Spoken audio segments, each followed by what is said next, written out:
Right. AP liquor scam దూకుడు పెంచింది అనే చెప్పాలి. అందులోని నిజాలు వెలికి తీయడానికి సిట్ కాస్త దూకుడు స్వభావాన్ని ప్రదర్శిస్తోంది.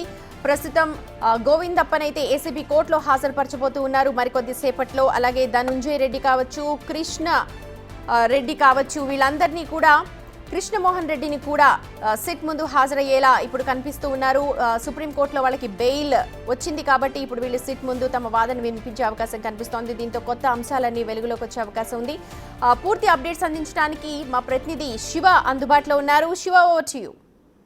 సుమతి, మొత్తం మీద చూసుకుంటే లిక్కర్ స్కామ్ కు సంబంధించి ఎవరైతే ప్రధానంగా ఆరోపణలు ఎదుర్కొంటున్నారో ముగ్గురు కీలకమైన వ్యక్తులు, కృష్ణమోహన్ రెడ్డి, ధనుంజయ రెడ్డి, బాలాజీ గోవిందప్ప. ఈ ముగ్గురులో ఇప్పటికే బాలాజీ గోవిందప్పని అరెస్ట్ చేసి కొద్దిసేపట్లోనే రిమాండ్ కి పంపించబోతున్నారు. ఇక కొద్దిసేపటి క్రితమే అనూహ్యంగా సుప్రీంకోర్టులో వారికి శుక్రవారం వరకు ఊరట లభించిన నేపథ్యంలో అనూహ్యంగా ఎవరికి సమాచారం ఇవ్వకుండా ఆగమేఘాల మీద ధనుంజయ రెడ్డి అలాగే కృష్ణమోహన్ రెడ్డి వీరిద్దరు కూడా కొద్దిసేపు క్రితమే విజయవాడ సిపి కార్యాలయం అంటే సిట్ చీఫ్ కార్యాలయానికి విచారణకు హాజరయ్యారు. దాదాపుగా వీరిద్దరిని వేరువేరుగా 40 అంశాలకు సంబంధించి ప్రశ్నావళిని వాళ్ళు తయారు చేసుకున్నారు. 40 ప్రశ్నలకు సంబంధించి ఇద్దరిని విడివిడిగా కూడా ప్రశ్నిస్తున్నట్లు తెలుస్తా ఉంది.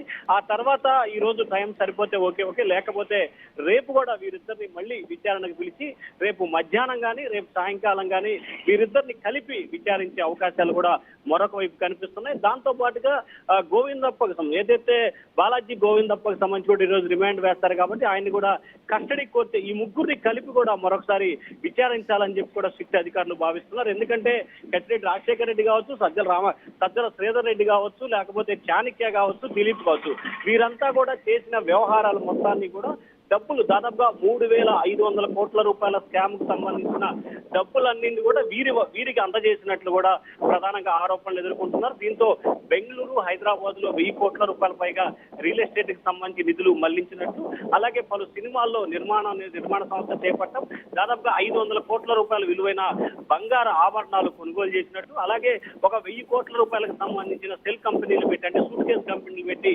నిధులు మళ్లించినట్లు కూడా తెలుస్తా ఉంది. దాంతో పాటుగా నిన్న ఈ రోజు కృష్ణమోహన్ రెడ్డి కుమారుడు ఏదైతే మోహిత్ రెడ్డి ఉన్నారో ఆయన దాదాపుగా 9 కంపెనీల్లో డైరెక్టర్ గా ఉన్నారు. ఆయన డైరెక్టర్ గా ఉన్న అన్ని కంపెనీల్లో అధికారులు నిన్న ఈ రోజు సోదాలు నిర్వహించి పలు కీలకమైన డాక్యుమెంట్లను కూడా స్వాధీనం చేసుకున్నారు. వారిని కూడా విచారణకు రమ్మని చెప్పి నోటీసులు ఇచ్చే అవకాశం కనిపిస్తా ఉంది. అయితే కృష్ణమోహన్ రెడ్డి, ధనుంజయ రెడ్డి ఈ రకమైన సమాచారాన్ని సిట్ అధికారులు ఇవ్వబోతున్నారు. వారు ఎటువంటి ప్రశ్నలకి జవాబులు ఇవ్వబోతున్నారని ఒక ఉత్కంఠ కొనసాగుతోంది. వారు గనక నోరు విప్పితే టాప్ లో ఉన్న ఎవరైతే గత కొంతకాలంగా ప్రచారం జరుగుతుందో బిగ్ బాస్ అనే అంశానికి సంబంధించి ఇవాళ రేపట్లో తెరపడే అవకాశాలు అయితే స్పష్టంగా కనిపిస్తా ఉన్నాయి. సుమతి.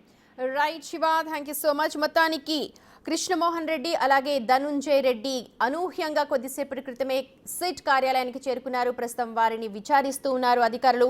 ఇప్పటికే గోవిందప్ప రిమాండ్లో ఉన్నారు, వారిని రిమాండ్కి తరలిస్తూ ఉన్నారు. వీరి ముగ్గురిని కలిపి అలాగే విడివిడిగా కూడా ప్రశ్నలు వేసిన తర్వాత అసలు ఆ బిగ్ డాడీ ఎవరు, ఈ మొత్తం వ్యవహారానికి ఏపీ లిక్కర్ స్కామ్ కి సూత్రధారి ఎవరు, దాని అసలు బ్రెయిన్ చైల్డ్ ఎవరి నుంచి వచ్చింది అన్న దానిపైన సిట్ అధికారులు ఇప్పుడు దూకుడు పెంచబోతూ ఉన్నారు.